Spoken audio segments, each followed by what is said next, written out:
ಪಿತನ ಸುತನ ಮತ್ತು ಪವಿತ್ರಾತ್ಮರ ನಾಮದಲ್ಲಿ ಆಮೆನ್. ಪ್ರಭು ಕ್ರಿಸ್ತರಲ್ಲಿ ಆತ್ಮೀಯ ಸಹೋದರ ಸಹೋದರಿಯರೇ, ಈ ದಿನದ ಮುಂಜಾನೆಯ ಜೀವಸ್ವರ ಪ್ರವಾದಿ ಆಮೋಸನ ಗ್ರಂಥ 8ನೇ ಅಧ್ಯಾಯ ವಚನ 11. ಒಡೆಯರಾದ ಸರ್ವೇಶ್ವರ ಇಂತೆನ್ನುತ್ತಾರೆ, ದಿನಗಳು ಬರಲಿವೆ, ಅಂದು ನಾಡಿನಲ್ಲಿ ಕ್ಷಾಮವನ್ನುಂಟು ಮಾಡುವೆನು. ಅದು ಅನ್ನದ ಕ್ಷಾಮವಲ್ಲ, ನೀರಿನ ಕ್ಷಾಮವೂ ಅಲ್ಲ, ಸರ್ವೇಶ್ವರನ ಸಂದೇಶಕ್ಕಾಗಿ ಹಸಿದು ಹಂಬಲಿಸುವ ಕ್ಷಾಮ. Praise the lord. ಇಂಥ ಕ್ಷಾಮ ಅನ್ನದ ಕ್ಷಾಮವಲ್ಲ, ನೀರಿನ ಬರಗಾಲ ಅಲ್ಲ, ದೇವರ ವಾಕ್ಯಕ್ಕಾಗಿ, ದೇವರ ವಾಕ್ಯದ ಸಂದೇಶಕ್ಕಾಗಿ ಹಸಿದು ಹಂಬಲಿಸುವ ಬರಗಾಲ. ಅಂತ ದಿನಗಳು ಬರಲಿದೆ, ಆದ್ದರಿಂದ ನೀವು ಎಚ್ಚೆತ್ತುಕೊಳ್ಳಿ ಎಂಬುದಾಗಿ. ಜೋಸೆಫನ ಕಾಲದಲ್ಲಿ ಅರಸನಿಗೆ ಕನಸು ಬಿತ್ತು. ಆ ಕನಸಿನ ಅರ್ಥವನ್ನು ಜೋಸೆಫನು ತಿಳಿಸುವಾಗ ಆ ಕನಸನ್ನ ಹೇಗೆ ನಾವು ಜಯಿಸುವುದು ಎಂಬುದಾಗಿ ಅವರು ಮುನ್ನೆಚ್ಚರಿಕೆ ಕ್ರಮವನ್ನ ಕೈಗೊಂಡ ಕಾರಣ ಬರಗಾಲ ಬಂದ ಸಮಯದಲ್ಲಿ ಇಡೀ ಜಗತ್ತು ಕ್ಷಾಮದಿಂದ ತತ್ತರಿಸಿ ಹೋದರು. ಈಜಿಪ್ಟ್ ದೇಶ ಸಮೃದ್ಧಿಯಾಗಿತ್ತು, ಕಾರಣ ಅವರು ಮುನ್ನೆಚ್ಚರಿಕೆಯನ್ನ ತೆಗೆದುಕೊಂಡಿದ್ದರು. 7 ವರ್ಷ ಒಳ್ಳೆ ಫಸಲು ಬರುತ್ತದೆ, 7 ವರ್ಷ ಬರಗಾಲ ಬರುತ್ತದೆ ಅನ್ನುವಾಗ ಜೋಸೆಫನು ಜ್ಞಾನವಂತನಾಗಿ ಮಾರ್ಗದರ್ಶನವನ್ನ ತೋರಿದ ಕಾರಣ ಒಳ್ಳೆ ಫಸಲು ಬಂದಿದ್ದ ಸಮಯದಲ್ಲಿ ಅದನ್ನ ಶೇಖರಣೆ ಮಾಡಿಟ್ಟುಕೊಂಡಿದ್ದರು. ಶೇಖರಣೆ ಸ್ಟಾಕ್ ಮಾಡಿಟ್ಟುಕೊಂಡಿದ್ದ ಕಾರಣ ಬರಗಾಲದ ಸಮಯದಲ್ಲಿ ಶೇಖರಣೆ ಮಾಡಿದ ಪದಾರ್ಥಗಳನ್ನು ಉಪಯೋಗ ಮಾಡಿ ಆ ಕ್ಷಾಮವನ್ನು ಅವರು ಜಯಿಸಿದರು.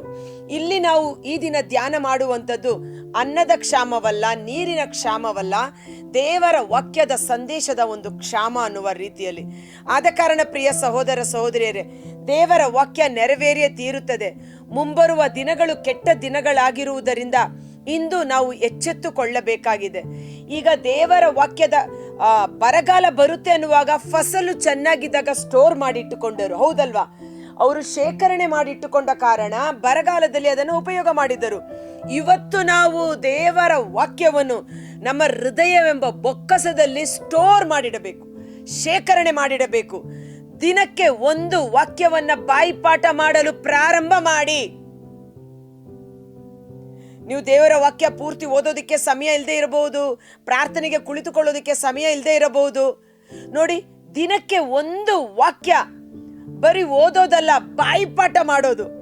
ಅಕ್ಕ, ನಮಗೆ ವಯಸ್ಸಾಗೋಗಿದೆ, ಇವಾಗ ನಾವೇನ್ ಸ್ಕೂಲ್ಗೆ ಹೋಗೋರ ರೀತಿಯಲ್ಲಿ ಅದನ್ನ ಬಾಯಿಪಾಠ ಮಾಡಿ ಮನಸ್ಸಲ್ಲಿ ಇಟ್ಕೊಳ್ಳೋದು ಹೆಂಗೆ ಅಂತ ಯೋಚನೆ ಮಾಡ್ತೀರಾ? ನೀವು ಮನೆಯಲ್ಲಿರುವ ಸ್ತ್ರೀಯರು, ಗಂಡಸರು, ಪುರುಷರು, ವಯಸ್ಸಾದವರು, ಮಕ್ಕಳು ಎನ್ನುವ ಭೇದ ಭಾವವಿಲ್ಲದೆ ಇದು ನಾನು ರಿಕ್ವೆಸ್ಟ್ ಮಾಡ್ಕೊಳ್ತೀನಿ. ಈ ದಿನ ಮೊದಲ್ಗೊಂಡು ದಿನಕ್ಕೆ ಒಂದು ವಾಕ್ಯ ಬಾಯಿಪಾಠ ಮಾಡಿ. ಒಂದು ವಾಕ್ಯ ಒಂದು ಪೇಪರಲ್ಲಿ ಬರೆದುಕೊಳ್ಳಿ, ಅಥವಾ ಒಂದು ಬುಕ್ಕಲ್ಲಿ ಬರ್ಕೊಳ್ಳಿ, ಅಥವಾ ಬಾಯಿಯಲ್ಲಿ ಗಟ್ಟಿಯಾಗಿ ಅರಿಕೆ ಮಾಡಿ. ಉದಾಹರಣೆಗೆ ನೋಡಿ, ಯೋಹನ್ನ 14:14, ಯೇಸುವಿನ ನಾಮದಲ್ಲಿ ನೀವು ಏನನ್ನ ಕೇಳಿಕೊಂಡರೂ ದೇವರು ಅದನ್ನು ನಿಮಗೆ ಕೊಟ್ಟೇ ಕೊಡುವರು. ಆ ದಿನವಿಡೀ ಆ ವಾಕ್ಯವನ್ನ ಧ್ಯಾನಿಸಿ, ಆ ವಾಕ್ಯವನ್ನ ಮಾತನಾಡಿ. ರಾತ್ರಿ ಮಲಗೋಕೆ ಮೊದಲು ಇವತ್ತು ನಾನು ಯಾವ ವಾಕ್ಯ ಓದಿದೆ, ಆ ವಾಕ್ಯ ನನಗೆ ನೆನಪಲ್ಲಿದೆಯಾ ಅಂತ ನೆನಪಿನ ಶಕ್ತಿಯನ್ನ ದೇವರು ಅಭಿಷೇಕ ಮಾಡಲಿ. ಕಾರಣ ಏನಂದ್ರೆ, ಒಳ್ಳೆಯವನು ತನ್ನ ಒಳ್ಳೆಯ ಬೊಕ್ಕಸದಿಂದ ಒಳ್ಳೆಯವುಗಳನ್ನ ತೆಗೆದು ಹೊರಗಡೆ ಬಿಡುತ್ತಾನೆ, ಕೆಟ್ಟವನು ಕೆಟ್ಟ ಬೊಕ್ಕಸದಿಂದ ಕೆಟ್ಟವುಗಳನ್ನ ತೆಗೆದು ಹೊರಗಡೆ ಬಿಡುತ್ತಾನೆ. ಇವತ್ತು ನಮ್ಮ ಬಳಿ ಏನಿದೆಯೋ ಅದನ್ನೇ ನಾವು ಪರರಿಗೆ ಕೊಡಲು ಸಾಧ್ಯ. ನಮ್ಮ ಹೃದಯವೆಂಬ ಬೊಕ್ಕಸ ಕೆಟ್ಟ ವಿಷಯಗಳಿಂದ ತುಂಬಿಕೊಂಡಿದ್ದೆ ಆದರೆ ಆ ಕೆಟ್ಟದ್ದನ್ನೇ ನಾವು ಪರರಿಗೆ ಕೊಡ್ತೇವೆ. ಈಗ ನೋಡಿ, ಒಂದು ಕೆಟ್ಟ ಸ್ನೇಹಿತನ ಸಹವಾಸಕ್ಕೆ ಬಿದ್ದ ಮಕ್ಕಳು ಅಂತ ಹೇಳ್ಬೋದು. ಅನೇಕರಿಗೆ ಇದರ ಒಂದು ಅಭ್ಯಾಸ ಸಹ ಆಗಿರುತ್ತೆ. ಅಯ್ಯೋ, ನನ್ನ ಮಗನಿಗೆ ಕುಡಿಯೋ, ಸಿಗರೆಟ್ ಸೇದೋ ಚಟಾನೇ ಇರಲಿಲ್ಲ, ಎಲ್ಲಿ ಕಲ್ತ್ಕೊಂಡ, ಹೇಗೆ ಕಲ್ತ್ಕೊಂಡ ಗೊತ್ತಿಲ್ಲ ಅಂತ ತಾಯಂದ್ರು ಗೋಳಾಡ್ತಾರೆ. ಆ ಚಟ ಎಲ್ಲಿ ಕಲ್ತ್ಕೊಂಡ? ಅವನ ಕೆಟ್ಟ ಸ್ನೇಹಿತರು ಅದನ್ನ ಕುಡಿಯುವಾಗ ಇವನಿಗೂ ಸಹ ಹೇಳಿಕೊಟ್ಟು ಅವರ ದಾರಿಗೆ ಅದನ್ನ ಸೆಳೆದಿರ್ತಾರೆ, ಹೌದಲ್ವಾ? ಸೊ ನಿಮ್ಮ ಹೃದಯವೆಂಬ ಬೊಕ್ಕಸ ಒಳ್ಳೆಯವುಗಳಿಂದ ತುಂಬಿರಲಿ. ಒಳ್ಳೆಯದು ಯಾವುದು? ದೇವರ ವಾಕ್ಯ. ಅದಕ್ಕಾಗಿ ಪ್ರಕಟಣಾ ಗ್ರಂಥ 1:3 ನಾವು ನೋಡುತ್ತೇವೆ, ಈ ವಾಕ್ಯವನ್ನ, ಈ ಪ್ರವಾದನ ವಾಕ್ಯಗಳನ್ನ, ಈ ಪುಸ್ತಕದಲ್ಲಿ ಬರೆದಿರುವ ಈ ಪ್ರವಾದನ ವಾಕ್ಯಗಳನ್ನ ಓದುವವನು ಧನ್ಯನು. ಅದನ್ನು ಓದುವಾಗ ಅವನಿಗೆ ಒಂದು ಆಶೀರ್ವಾದ ಇದೆ. ಓದಿದನ್ನ ಕೇಳಿಸಿಕೊಳ್ಳುವವನು ಧನ್ಯನು. ಅದನ್ನ ತನ್ನ ಜೀವಿತದಲ್ಲಿ ಅನುಸರಿಸಿ ನಡೆಯುವವನು ಇನ್ನೂ ಧನ್ಯನು. ದೇವರ ವಾಕ್ಯ ನಮ್ಮ ಕಾಲಿಗೆ ಬೆಳಕು, ದಾರಿಗೆ ದೀಪವಾಗಿದೆ. ಆ ವಾಕ್ಯ ನಿನ್ನ ಮುಂದೆ ಬಂದು ಮಾತನಾಡಬೇಕು. ಹೇಗೆ ಮಾತನಾಡುತ್ತೆ? ನಿನ್ನ ಹೃದಯದಲ್ಲಿ ತುಂಬಿದ್ದರೆ ನಿನ್ನ ಬಾಯಿ ವಾಕ್ಯವನ್ನ ಮಾತನಾಡುತ್ತದೆ. ಈ ದಿನ ಮೊದಲ್ಗೊಂಡು ನಾವು ಎಚ್ಚೆತ್ತುಕೊಳ್ಳೋಣ. ಒಂದು ದಿನಕ್ಕೆ ಒಂದು ವಾಕ್ಯ ಅಂದರೆ ವರ್ಷಕ್ಕೆ 365 ವಾಕ್ಯಗಳು ಪಟ ಪಟ ಪಟ ನಿಮ್ಮ ಬಾಯಿಯಲ್ಲಿ ಬರುತ್ತೆ. ಅನೇಕರು ಹೇಳುತ್ತಾರೆ, ಅಕ್ಕ ಬೇರೆ ಸಭೆಯವರು ಅವರ ಮಕ್ಕಳು ಮೊದಲ್ಗೊಂಡು ಬಾಯಿ ತೆಗೆದ್ರೆ ವಾಕ್ಯ ಹೇಳ್ತಾರೆ, ಮಾತನಾಡಿದ್ರೆ ವಾಕ್ಯ ಮಾತಾಡ್ತಾರೆ. ಆದ್ರೆ ನಮ್ಮ ಕಥೋಲಿಕ ಕ್ರೈಸ್ತರು ಮಾತ್ರ ದೇವರ ವಾಕ್ಯ ಮಾತಾಡಿ ಅಂದ್ರೆ ಅದು ಎಲ್ಲಿದೆ ಅಂತ, ಮತ್ತಾಯ ಎಲ್ಲಿದೆ, ಲೂಕ ಎಲ್ಲಿದೆ ಅಂತ ಹುಡುಕುವ ಮಕ್ಕಳಾಗಿರ್ತೇವೆ. ಇನ್ನು ಕಾರಣ ಏನು? ನಾವು ಬೈಬಲ್ ದೇವರ ವಾಕ್ಯವನ್ನ ಹೆಚ್ಚು ಧ್ಯಾನಿಸುವುದಿಲ್ಲ. ಒಂದು ದಿನಕ್ಕೆ ಒಂದು ವಾಕ್ಯ ಹೋಗ್ಲಿ, ಕೊನೆಗೆ ವಾರಕ್ಕೆ ಒಂದು ವಾಕ್ಯ, ಒಂದು ವಾರವಿಡೀ ಒಂದೇ ವಾಕ್ಯನ ಧ್ಯಾನಿಸಿದ್ರೆ ಅದು ನಮ್ಮ ಮನಸ್ಸಿನಲ್ಲಿ ಬೇರೂರಿ ನಮ್ಮ ಹೃದಯದಲ್ಲಿ ಕುಳಿತಿರುತ್ತೆ. ಅದು ತತ್ಕ್ಷಣ ಕಷ್ಟ ಕಾಲದಲ್ಲಿ ನಮಗೆ ನೆರವಾಗುತ್ತದೆ. ನಮಗೆ ಆ ವಾಕ್ಯ ಮುಂದೆ ಬಂದು ಮಾತನಾಡುತ್ತೆ. ನೋಡಿ, ಬೇಕಾದ್ರೆ ಈಗ ಫಾರ್ ಎಕ್ಸಾಂಪಲ್ ನಾವು 1ನೇ ಕ್ಲಾಸಲ್ಲೋ 2ನೇ ಕ್ಲಾಸಲ್ಲೋ ಯಾವುದೋ ಒಂದು ಪೊಯಮ್ ಹೇಳ್ಕೊಡ್ತಾರೆ, ಟ್ವಿಂಕಲ್ ಟ್ವಿಂಕಲ್ ಲಿಟಲ್ ಸ್ಟಾರ್. ನಗ್ತೀರಾ? ಟ್ವಿಂಕಲ್ ಟ್ವಿಂಕಲ್ ಲಿಟಲ್ ಸ್ಟಾರ್ ಅದು ಇನ್ನೂ ಜ್ಞಾಪಕ ಇದೆ. ಯಾಕೆ ಜ್ಞಾಪಕ ಇದೆ? ಅಷ್ಟು ಬಾಯ್ಪಾಠ ಮಾಡಿದ್ದಕ್ಕೆ. ಹಾಗಾದ್ರೆ ಕೀರ್ತನೆ 23 ಹೇಳಿ ನೋಡೋಣ. ಯೇಸು ನನ್ನ ಒಳ್ಳೆಯ ಕುರುಬ, ನಾನು ಭಯಪಡೇನು. ಹಸುರಾದ ಹುಲ್ಲುಗಾವಲುಗಳನ್ನು ತಂಗಿಸುತ್ತಾನೆ, ವಿಶ್ರಾಂತಿಕರವಾದ ನೀರುಗಳ ಬಳಿಗೆ ನನ್ನನ್ನು ಬರಮಾಡುತ್ತಾನೆ. ಕೀರ್ತನೆ 23 ಹೇಳಿ ನೋಡುವ. ಅಯ್ಯೋ, ನಾವು ಬರೀ ಓದ್ತೀವಕ್ಕ, ಓದಿದರೆ ಸಾಲದು. ಈ ದಿನಗಳು ಕಷ್ಟಕರವಾದ ದಿನಗಳಾದ ಕಾರಣ ನಿಮ್ಮ ವಿಶ್ವಾಸವನ್ನ ಕಾಪಾಡಿಕೊಳ್ಳಲು ದೇವರ ವಾಕ್ಯೆಂಬ ಇಬ್ಬಾಯಿಯ ಖಡ್ಗವನ್ನ ಹಿಡಿಯಿರಿ. ವಿಶ್ವಾಸ ಒಳ್ಳೆಯದು. ವಿಶ್ವಾಸವೆಂಬ ಗುರಾಣಿ ಅಂದರೆ ಶೀಲ್ಡ್. ಕೈಯಲ್ಲಿಟ್ಕೊಂಡು ಎದುರುಗಡೆ ಯಾರಾದ್ರೂ ನಮಗೆ ಶತ್ರುಗಳ ದಾಳಿಯನ್ನ ತಪ್ಪಿಸಿಕೊಳ್ಳುವುದಕ್ಕಾಗಿ ವಿಶ್ವಾಸ ಆ ಗುರಾಣಿಯನ್ನ ಹಿಡಿದು ತಪ್ಪಿಸ್ಕೋಬಹುದು. ಆದ್ರೆ ಎಷ್ಟು ಸಲ ತಪ್ಪಿಸ್ಕೊಳ್ಳೋದು? ಕೈಯಲ್ಲಿ ಕತ್ತಿ ಇದ್ರೆ ಇನ್ನು ಧೈರ್ಯವಾಗಿ ಶತ್ರುವನ್ನ ಸೀಳಿ ನಾಶ ಮಾಡಬಹುದು. ಹೇಗೆ? ಆ ವಾಕ್ಯ ನಮಗೆ ಮಾತನಾಡುತ್ತೆ. ಉದಾಹರಣೆಗೆ ಡಾಕ್ಟರ್ ಹತ್ರ ಹೋಗ್ತೀವಿ, ಡಾಕ್ಟರ್ ಹೇಳ್ತಾರೆ, ಅಮ್ಮ ನಿನಗೆ ಇಂಥ ಕಾಯಿಲೆ ಬಂದಿದೆ, ನಿನಗೆ ಬದುಕೋದು ಬಹಳ ಕಷ್ಟ, ಈ ರೋಗ ಗುಣ ಆಗೋದಿಲ್ಲ ಅಂತ ಹೇಳುವಾಗ ನಿನ್ನ ಹೃದಯದಲ್ಲಿ ದೇವರ ವಾಕ್ಯ ತುಂಬಿದ್ದೆ ಆದರೆ ಆ ವಾಕ್ಯ ನಿನ್ನ ಮುಂದೆ ಬರುತ್ತೆ. 100% ನಿನ್ನ ಕಣ್ಣ ಮುಂದೆ ಬರುತ್ತೆ. ಏನಂತ? ಯೇಸುವಿನ ಗಾಯಗಳಿಂದ ನನಗೆ ಗುಣವಾಗಿದೆ. ಈ ಒಂದು ಔಷಧಿ ಮುಲಾಮಿನಿಂದ ಅಲ್ಲ. ಸುಜ್ಞಾನ ಗ್ರಂಥ 16:12 ಈ ಒಂದು ಮುಲಾಮು ಔಷಧಿಯಿಂದ ಮಾತ್ರ ಅಲ್ಲ, ಸಕಲವನ್ನು ಸ್ವಸ್ಥಪಡಿಸುವ ವಾಕ್ಯದ ಶಕ್ತಿ ನನ್ನನ್ನು ಗುಣಪಡಿಸುತ್ತೆ ಅಂತ ವಾಕ್ಯ ಬರುತ್ತೆ.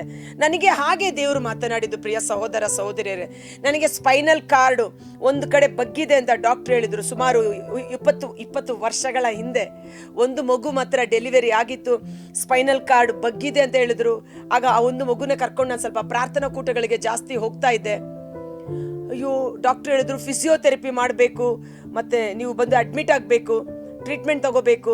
ಆ ಬೆನ್ನು ಮೂಳೆ ಯಾವ ಕಡೆ ಬಗ್ಗಿದೆ ಅಲ್ಲೆಲ್ಲ ನಿಮಗೆ ಪೇಯ್ನ್ ಜಾಸ್ತಿ ಆಗುತ್ತೆ, ಸೊಂಟ ಭುಜ ಮೊದಲ್ಗೊಂಡು ಅನ್ನುವ ರೀತಿಯಲ್ಲಿ ಡಾಕ್ಟರ್ ಹೀಗೆ ಹೇಳ್ತಾ ಇರುವಾಗ ನನ್ನ ಸ್ಪೈನಲ್ ಕಾರ್ಡ್, ನನ್ನ ಬೆನ್ನು ಮೂಳೆ ಬಗ್ಗಿದೆಯಾ ಅಂತ ಹೀಗೆ ನನ್ನ ಮನಸ್ಸಲ್ಲಿ ಯೋಚನೆ ಮಾಡ್ತಾ ಇದ್ದೀನಿ. ಡಾಕ್ಟರ್ ಮಾತಾಡ್ತಾ ಇದ್ದಾರೆ, ಟಕ್ ಅಂತ ನನ್ನ ಕಣ್ಣ ಮುಂದೆ ವಾಕ್ಯ ಬರುತ್ತೆ. ಯಾಕೆ? ನಿನ್ನ ಹೃದಯದಲ್ಲಿ ವಾಕ್ಯ ಎಂಬ ಬೊಕ್ಕಸ ತುಂಬಿದ್ದರೆ ವಾಕ್ಯ ಮಾತನಾಡುತ್ತೆ. ಮನಸ್ಸು ಬೇರೆ ಯಾವುದನ್ನು ಆಲೋಚನೆ ಮಾಡದೆ ವಾಕ್ಯವನ್ನೇ ಆಲೋಚನೆ ಮಾಡುತ್ತೆ.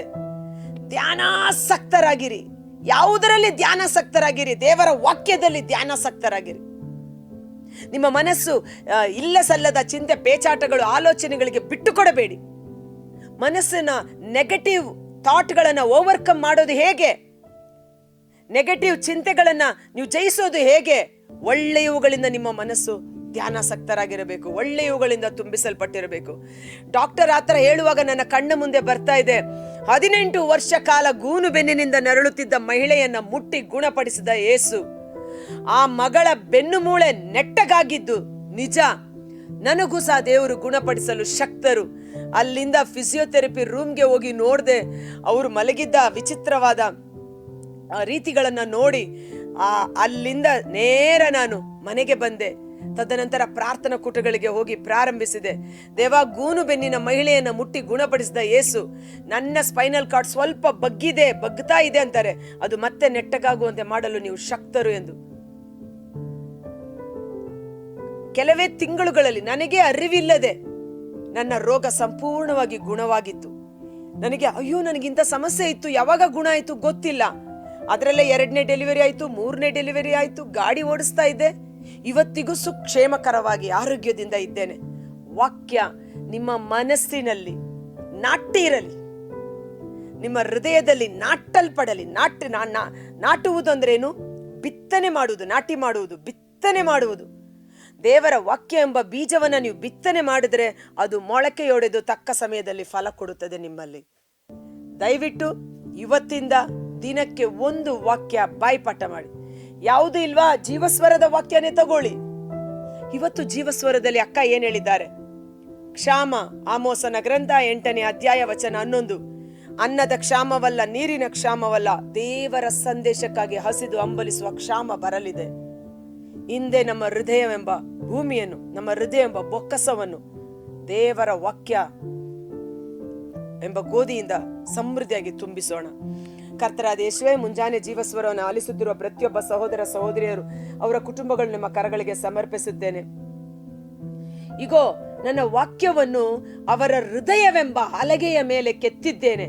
ಅದನ್ನು ಬರೆದದ್ದು ಕಲ್ಲಿನಿಂದ ಕೊರೆದದ್ದಲ್ಲ, ಶಾಯಿಯಿಂದ ಪೆನ್ನಿಂದ ಬರೆದದ್ದಲ್ಲ, ಬದಲಿಗೆ ಪವಿತ್ರಾತ್ಮರಿಂದ ನಾನು ಅದನ್ನು ಬರೆದಿದ್ದೇನೆ. ಪವಿತ್ರಾತ್ಮನಿಂದ ಬರೆಯಲ್ಪಟ್ಟ ವಾಕ್ಯ ಜೀವವೂ ಆತ್ಮವೂ ಆಗಿದೆ. ಆ ವಾಕ್ಯ ನಮ್ಮಲ್ಲಿ ಜೀವವನ್ನು, ಆತ್ಮವನ್ನು ಅಭಿಷೇಕವಾಗಿ ಸುರಿಸಿ ನಮ್ಮನ್ನು ಉಜ್ಜೀವನಗೊಳಿಸುವಂತ ಜೀವಕರವಾದ ವಚನಗಳು. ಪರಿಶುದ್ಧಾತ್ಮರೇ, ಪ್ರತಿದಿನ ಒಂದು ವಾಕ್ಯವನ್ನ ಓದಿ, ಅದನ್ನ ಧ್ಯಾನಿಸಿ, ಅದರಲ್ಲಿ ಬೇರೂರಿ ಅದರಂತೆ ಜೀವಿಸಲು ನಮ್ಮನ್ನು ಬಲಪಡಿಸಿರಿ. ನಾವು ಜೀವಂತ ಬೈಬಲ್ಗಳಾಗಿ ಮಾರ್ಪಾಡಾಗುವಂತೆ. ಯೋಹಾನ 10:34 ದೇವರ ವಾಕ್ಯವನ್ನ ಪಡೆದಿರುವ ನೀವು ದೇವರುಗಳೇ ಆಗಿದ್ದೀರಿ ಎಂಬ ವಚನದಂತೆ ದೇವರ ವಾಕ್ಯವನ್ನ ಭುಜಿಸುವವರು ಚಿರಕಾಲ ಬದುಕುತ್ತಾರೆ. ದೇವರ ವಾಕ್ಯ ಪರಿಪೂರ್ಣ ಸೌಖ್ಯ ನೀಡಲಿ. ದೇವರ ವಾಕ್ಯ ಜೀವಂತ ದೇವರುಗಳಾಗಿ ನಮ್ಮನ್ನ ಮಾರ್ಪಡಿಸುವಂತೆ ಯೇಸುವಿನ ಅದ್ಭುತಕರವಾದ ನಾಮದಲ್ಲಿ ಪ್ರಾರ್ಥಿಸಿ ಬೇಡಿ ಹೊಂದಿಕೊಳ್ಳುತ್ತೇವೆ. ಆಮೆನ್.